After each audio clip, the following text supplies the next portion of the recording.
इन लोगों को भगवान भरोसे छोड़ दिया गया। ये लोग वहां पे इस सरकार के भरोसे गए और इस सरकार ने उन्हें भगवान भरोसे छोड़ दिया। साहब देखिए, इतिहास की बात आप करिए, मैं वर्तमान की बात करना चाहती हूँ। शक्ति ने हमको बचा कर रखा कि हमें किसी न किसी तरह से हम अकेले नीचे पहुंचे। और मैं उनके लफ्ज पढ़ना चाहती हूँ,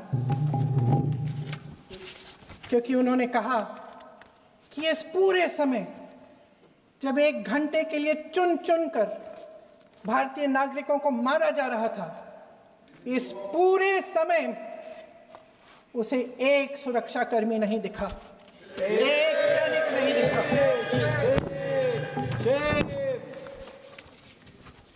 शुभम की पत्नी ने कहा, कोट, मैंने अपनी दुनिया को खत्म होते हुए देखा। अपनी आंखों के सामने एक सिक्योरिटी गार्ड नहीं था।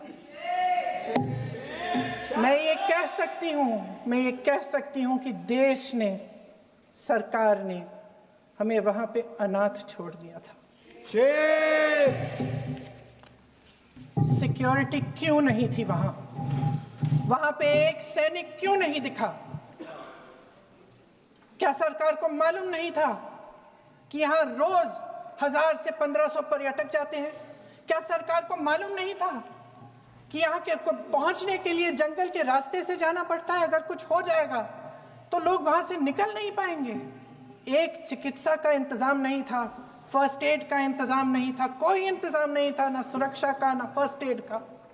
इन लोगों को भगवान भरोसे छोड़ दिया गया।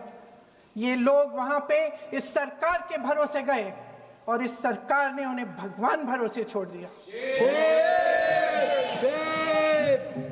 और ये जो एजेंसियां हैं, इनकी जिम्मेदारी कौन लेगा? क्या आईबी चीफ ने अपना इस्तीफा दिया? क्या किसी ने इस्तीफा दिया? गृह मंत्री जी के कार्य क्षेत्र में आता है इंटेलिजेंस ब्यूरो। क्या गृह मंत्री जी ने इस्तीफा दिया? इस्तीफा छोड़िए, जिम्मेदारी ली।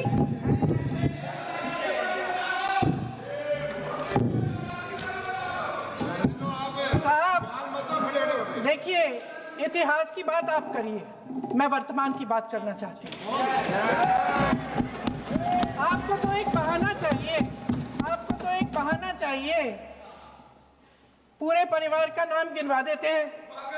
अरे अपनी जिम्मेदारी खुद लीजिए। 11 सालों के लिए तो सत्ता में आप हैं। नेहरू को छोड़ नहीं रहा। कल माननीय गौरव गोगोई जी ने अपने भाषण में पूछा गृह मंत्री जी से, क्या आपकी जिम्मेदारी नहीं थी? मैं देख रही थी। राजनाथ जी, रक्षा मंत्री जी यूं अपना सर हिला रहे थे, कुछ बोले नहीं।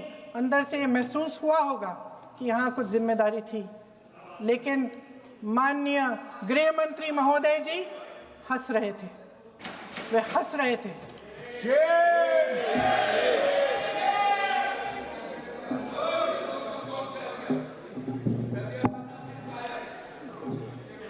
अध्यक्ष महोदय, कल सत्ता पक्ष और आज भी सत्ता पक्ष के नेताओं ने 2008 के मुंबई के हमलों का जिक्र किया, बार बार कहा कि मनमोहन सिंह जी की सरकार ने कुछ नहीं किया।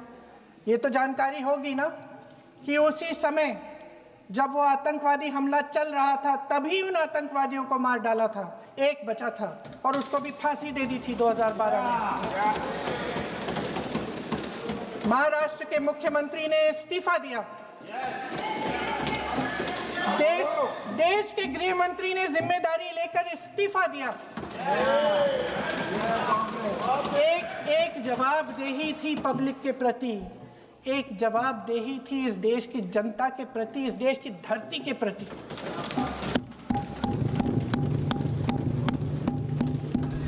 राजनाथ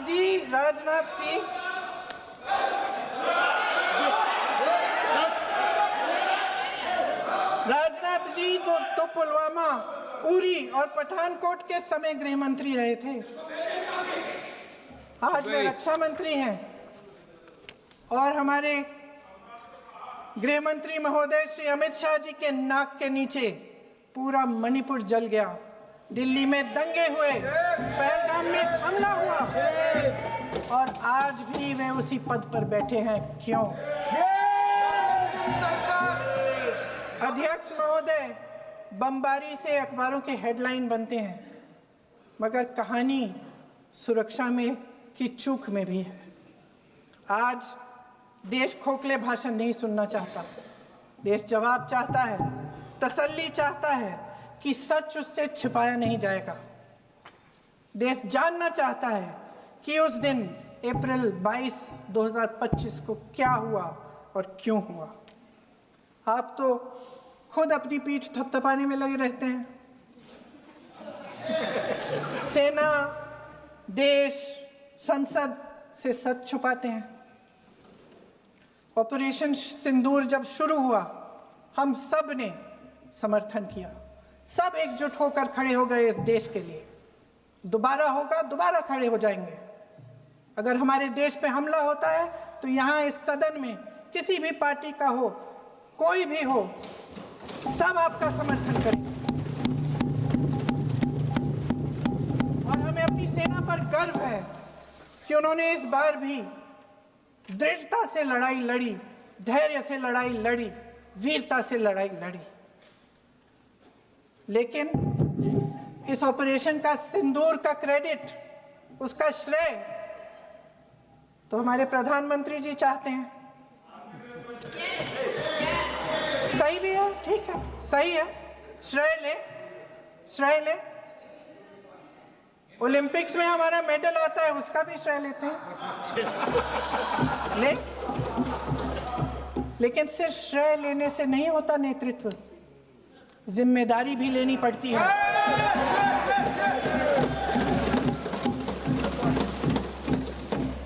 देश के इतिहास में ये पहली बार हुआ, देश के इतिहास में ये पहली बार हुआ कि जंग होते होते ही रुक गई। रुक गई है जी। और इस रुकावट का ऐलान हमारी सरकार, हमारी सेना नहीं करती, अमेरिका के प्रेसिडेंट करते हैं, अमेरिका के राष्ट्रपति करते हैं। ये हमारे प्रधानमंत्री महोदय की गैर जिम्मेदारी का सबसे बड़ा प्रतीक है। आज गृह मंत्री जी ने इस बात पर उल्लेख किया। उन्होंने कहा, उनके शब्दों में उन्होंने कहा कि पाकिस्तान के पास शरण में आने के बजाय कोई चारा ही नहीं था। आपने शरण दिया क्यों? वो आते हैं आपके देश के अंदर, लोगों को मार डालते हैं और आप उनको शरण दे रहे हैं। क्यों दिया शरण? इसका जवाब क्यों नहीं दिया एक भी भाषण में? जैसे ये बात उठी, शरण की बात की, हमारे गृह मंत्री जी ने इतिहास में चले गए। नेहरू ने क्या किया, इंदिरा गांधी ने क्या किया, यहां तक कि मेरी मां के आंसुओं तक चले गए। लेकिन इस सवाल का जवाब नहीं दिया कि ये सीज फायर हुआ क्यों, ये जंग रुका क्यों, और तब क्यों रुका जब दुश्मन के पास कोई चारा नहीं था हमारे श्रेय में आने के बजाय। क्यों रुका ये जंग? इसका जवाब नहीं दिया। धन्यवाद। आप देंगे?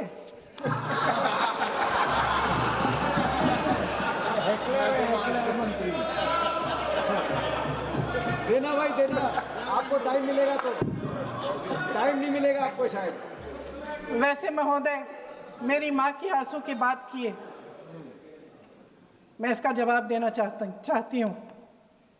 मेरी माँ के आंसू तब गिरे जब उनके पति को आतंकवादियों ने शहीद किया,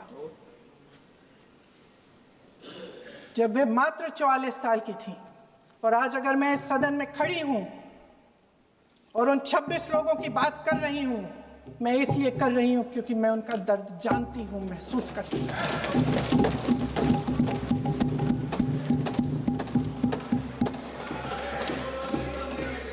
अध्यक्ष महोदय, मैंने कहा कि देश का नेतृत्व सिर्फ उपलब्धियों का श्रेय लेने से मजबूत नहीं होता। सफलता और विफलता दोनों की जिम्मेदारी लेने से बुलंद होता है। ये सोने का ताज नहीं है, कांटों का ताज है। क्या हमारे प्रधानमंत्री लेंगे? क्या उनमें ये हिम्मत है? नहीं है। अगर इस ऑपरेशन के दौरान हमारे जहाजों का नुकसान नहीं हुआ तो सदन में इसे साफ साफ कहने से क्या डर है? क्यों नहीं कहा है? कल भी रक्षा मंत्री जी ने कहा कि हमारे इंफ्रास्ट्रक्चर का नुकसान नहीं हुआ, तो जहाजों के बारे में भी बता दें, साफ साफ बता दें। क्या हर्ज है? सच्चाई तो है। सवालों से बचने के लिए ये सरकार हमेशा प्रयास करती है। गुजर गए, उनमें से 25 भारतीय थे।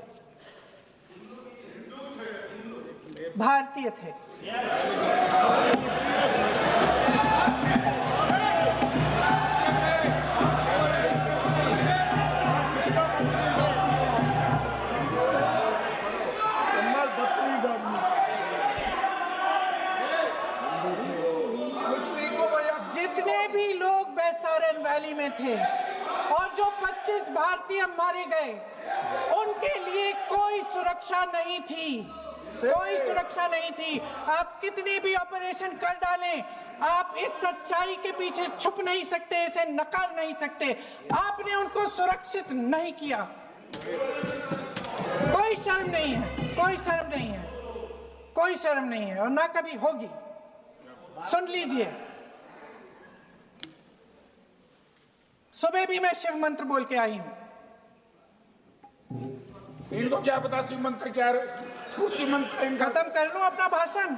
शिव मंत्र। मैं एक बार उन 25 भारतीयों के चुप रही। मैं एक बार उन 25 भारतीयों के नाम इस सदन में पढ़ना चाहती हूं, ताकि यहां बैठे हर सदस्य को यह एहसास हो कि वे भी हमारी तरह इंसान थे, किसी राजनीतिक बिसात के मोहरे नहीं थे। वे भी इस देश के बेटे थे, वे भी इस देश के शहीद हैं।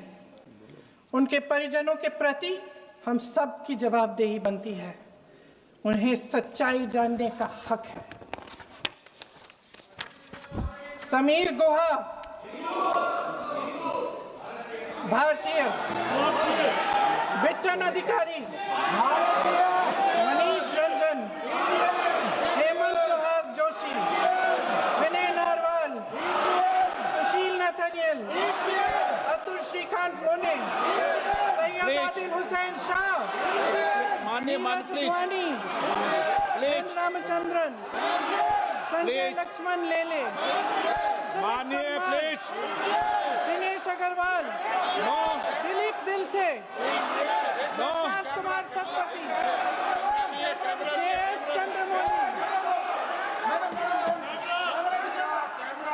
अब आप बोलिए, अब आराम से बोलिए। JS चंद्रमौली, यतीश परमार, S मधुसूदन राव, माननीय सदस्य, नारेबाजी का सदन नहीं है। शैलेश कलाटिया, ये तरीका ठीक नहीं है आपका। मंजुनाथ राव, कौस्तभ गणबोटे, शुभम द्विवेदी। जय हिंद।